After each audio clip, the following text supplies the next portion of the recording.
Good morning. Once again, on behalf of all of my colleagues at Ware, I'd like to welcome all of you to, believe it or not, the 8th edition of Q2B in Silicon Valley. Thanks very much for being here.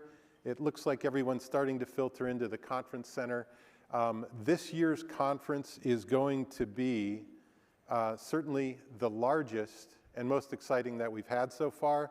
There's a ton of really interesting information that's going to be coming at you for the next couple of days. So really just sit back and relax and do what this conference is really meant to facilitate, which is just pulling together a bunch of people who have in mind the same goal. And when we think about that goal, let's go back 7 years to when this conference series was started. The focus has been to try to help to stimulate application discovery for quantum computing. And back 7 years ago, that theme was really very esoteric. Very few people were actually focusing on that. So we've really come a long way when you think about how all the kind of use case development has happened. But something quite interesting has happened over the last 7 years as well that we saw out of the corner of our eyes. And that is, in addition to quantum computing technology steadily gaining in maturity, the other allied quantum technologies also we're starting to develop, and there are glimmers of very interesting opportunities commercially for those technologies as well. And that's why at this Q2B conference, when you think about those other technologies, quantum networking, precision navigation and timing, quantum communication, those fields are also evolving, and something like 30% of the content that's going to be coming at you over the next couple of days is from those non-computing fields. So that's super interesting.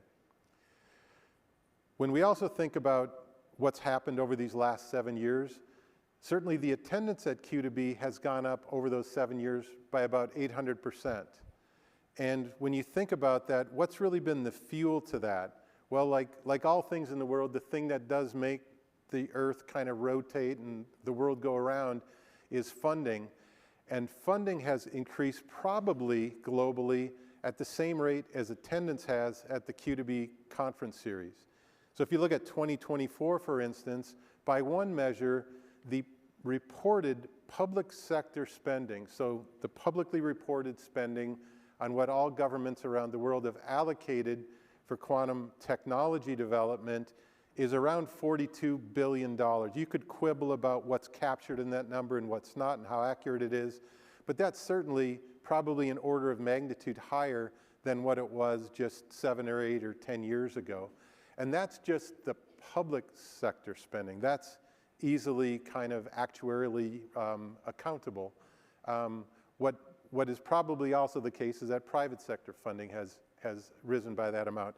And everyone in this group is either people who are funding quantum computing development or consuming that funding to build everything. And again, so that's why this conference series is so ideal. It pulls those two stakeholder groups together. The last thing that I want to say before we turn this over is none of this conference would be possible without the super generous support of all of our sponsors. So the roof over our heads, the catering, the audiovisual, the production, all of that is down to the really generous support of our sponsors. Leading the way this year, as in past years, is the Air Force Research Laboratory. So many thanks to Mike Haydick and his team for that. We're also extremely happy this year that IBM has stood up really to its full height, which is quite large, and is the platinum sponsor this year. So IBM is also running a hackathon, a quantum hackathon. That's the first at Q2B and hopefully the first of many. And they're also going to be speaking in plenary sessions for each of the next 3 days. They've also got a large exhibition booth, so please do spend time with them. In addition, there's a set of diamond and gold sponsors. Each of the companies on this screen are going to be giving a plenary talk. They've got exhibition space, and they're also sponsoring other things around the conference. So again, thanks very, very much to all of that. And then in addition, we've got another set of sponsors who are sponsoring the happy hour, the lanyards, all the other infrastructure costs of the conference. So although I don't have time to list every one of these, Every one of these groups are leaders in their own slice of quantum technology, and we're really, really grateful that they've stood up and made these financial contributions. So I'd like if we could just pause and just give a round of applause to all those groups. Really, really appreciate it. So thanks very, very much. The next to last point is that, yes, we're in Silicon Valley now, but just looking ahead for next year, because this is a global community, please note the dates will be in Tokyo for Q2B, May 15th through 16th, Paris, September 24 to 25, and Silicon Valley is tentatively scheduled for the same kind of date pattern next year, so that's December 9th, 10th, and 11th.